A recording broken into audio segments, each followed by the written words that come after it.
You guys, my art was rejected again to the Minnesota State Fair Arts Competition.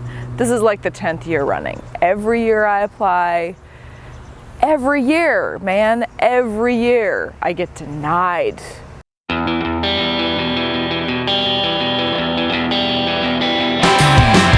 So yes, this piece was rejected. It was 86. It was denied, it was nixed, it was eliminated, it was excluded, it was vetoed, it was ixnayed. I got the thumbs down. I got the pink slip, I got the no soap, no dice, no way. In short, rejected.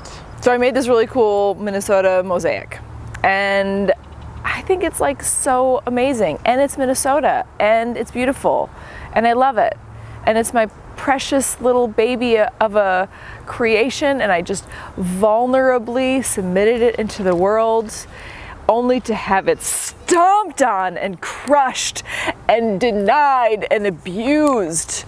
You guys, honestly, I'm having trouble adjusting to this one. So I got this news this morning, and as usual, I went through the 5 stages of grief when I am dealing with a rejection, which are denial. So I spent like at least the first hour rechecking my email to see if they made a mistake and sent me an email like, oh my gosh, we're so sorry. Actually, what we meant to say was yours is the only piece that got accepted because it is the most beautiful thing we've ever seen, and we can't wait for everyone to come in and see only your art for the entire fair. Or possibly I misread it, and so then I had to reread the email multiple times, but it was like not even in the slightest bit ambiguous, so no hope there. And then you advance into the anger phase, which I might currently still be in. And then there's the bargaining phase where you're like, well, okay, it's not that big of a deal. It's like, I can handle this. It's, you know, whatever. It's happened enough times, and I can try again next year. And there's other things that I did get accepted to. So it's like, it's actually not that bad. But the fact is, it is kind of bad. It does suck. Like, I don't understand why. And it's frustrating. Then after anger, it goes to depression, which is just like, oh, bummer, this happened. Everything sucks, including me and my art and my house and every idea I have ever had. It all is lame and lousy. Then you move on to acceptance, which is like, yep, okay, moving on, carry on, forward ho. The thing about rejection is that it's kind of pretty typical to any artist experience, which is to say, in the decades that I've been making art and applying to things like exhibits and jury shows and grants and publications and other opportunities, I have a pretty solid 90-10, which is to say 90% rejection, 10% acceptance.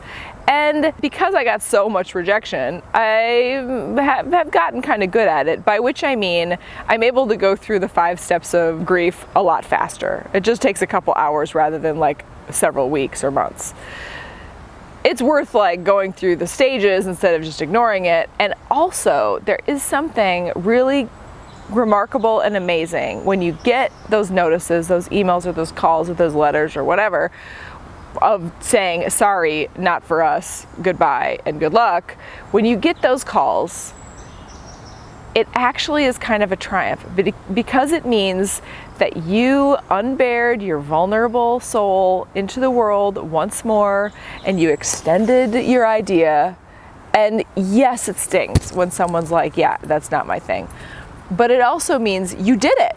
You triumphed. You brought your work out into the world, and yeah, rejection, it comes, and it comes a lot. You could be a creative entrepreneur, an artist, a musician, an actor. Actors, oh my gosh. If you ever listen to an interview with an actor, it's like, that's all they do is get rejected. There's like a room full of 100 people all for the same toothpaste commercial, and it's like, obviously only one person gets the role, right? Crazy. Same thing though, even if you're like a Uber driver.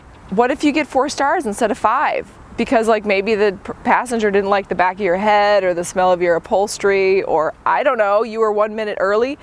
Who knows why things don't work out, but a lot of times they don't. That doesn't mean we should quit forever, right? I mean, the temptation is there because no one likes to get hurt. No one likes to get stung. It did sting this morning when I got that email, and it still does. Like, I'm not quite through it. And another thing to remember is that when I was telling people about this earlier today, I kept saying that I was rejected to the Minnesota State Fair. But that's not actually true. It wasn't me that was rejected, it was my art. My art was rejected. I know it's hard for me and most people to like separate the things that we create from our own personal identities, but they're actually two totally different things. Nobody rejected me, just an incredibly gorgeous Minnesota mosaic. That's all, but not me. As always, a subscribe would be amazing, and I would love a like and a comment. Thanks for watching.